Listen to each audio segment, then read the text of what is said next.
Well, with all the news I did on David, the batshit crazy jackass Tennant, a while ago, it got me thinking about the series I mentioned just in passing. You know, the one, a paranormal private eye drama where death isn't so much the end as it is a minor inconvenience to your work schedule.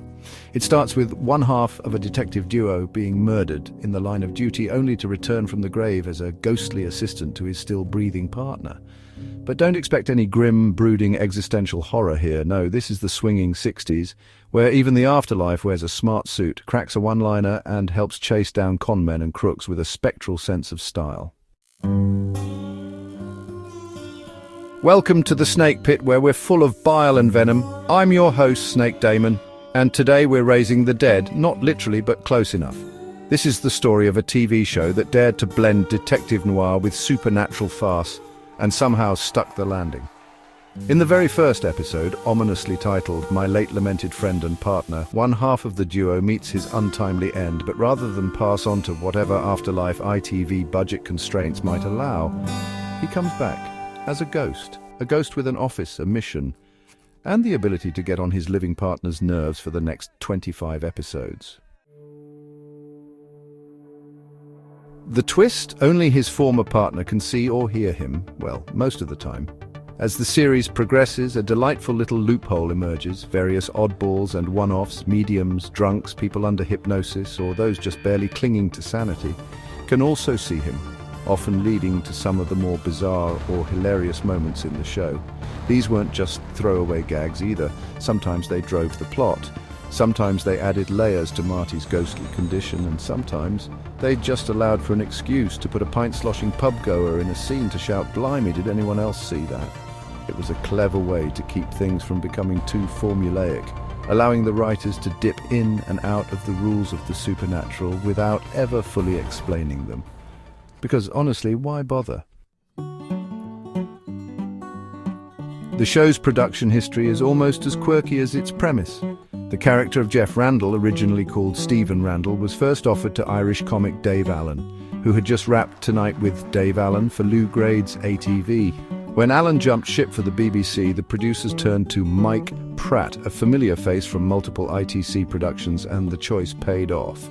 Pratt brought a weary, disheveled charm to Jeff, a man who looked like he owed every bookmaker in Soho a fiver, but somehow still managed to bluff his way through crime scenes and police interviews with a kind of dogged dignity. Casting Marty, the deceased half of the pair, took a little more divine intervention. Cyril Frankel, one of the creative forces behind the series, was dining at an Italian place in Soho when he spotted Kenneth Cope at the next table. A screen test later, and Cope had the gig. He played Marty with just the right balance of cheeky charm and spectral sorrow, never too morose, but never tipping completely into comic relief either. Then there's Jeannie Hopkirk, Marty's widow, who works as Jeff's secretary and occasional unknowing third wheel. Annette Andre, already a known face from The Saint and the Baron, brought a grounded warmth to the role. She was actually a late addition to the concept, not part of the original idea. Rumor has it she almost landed the lead in The Champions, but lost out due to an executive whim. Their loss because she fit in perfectly here. Equal parts glamour and grit. As a child of the 80s, I was an absolute sucker for all those ITC-produced fantasy thrillers. The Avengers, The Saint, The Baron, Man in a Suitcase, The Prisoner, but it was the weirder ones that really stuck with me. Department S, The Champions, and of course Randall and Hopkirk, deceased. I caught it on late-night reruns as a kid.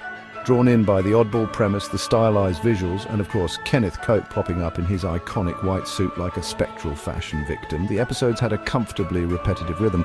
Jeff takes on a case that spirals out of control, Marty chips in from beyond the veil, and chaos ensues. What really makes the show stand out, though, is how it manages to take an utterly absurd premise, ghost detective helps solve crimes, and play it just straight enough. Yes, the special effects are primitive. Yes, the ghostly fade-ins and vanishing tricks are straight out of a children's party magician's playbook, but somehow it all works.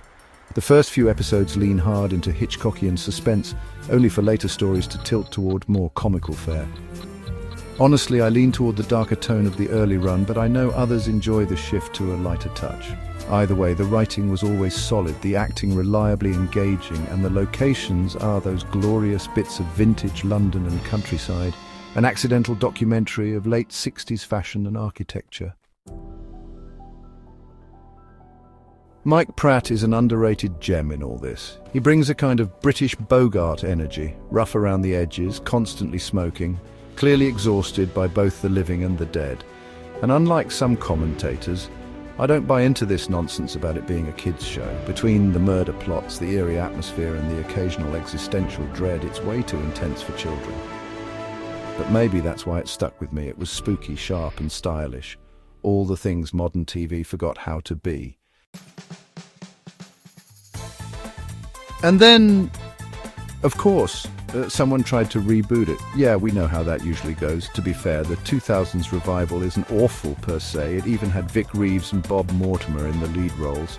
But let's be real, you don't recreate lightning in a bottle with studio lighting and irony. The reboot lacked the charm, the tension, and the sheer weirdness that made the original so compelling. But maybe that's just my bias talking. I saw the original first, after all. It's been a while since I watched the reboot, so maybe one day I'll revisit it and try to judge it on its own merits, maybe, if I'm feeling generous or drunk. For now, though, I'm sticking with the OG, a show where being 6 feet under doesn't mean you're off the clock, where crimes get solved by a chain-smoking gumshoe and his ghostly pal, and where death is just another client to wrangle.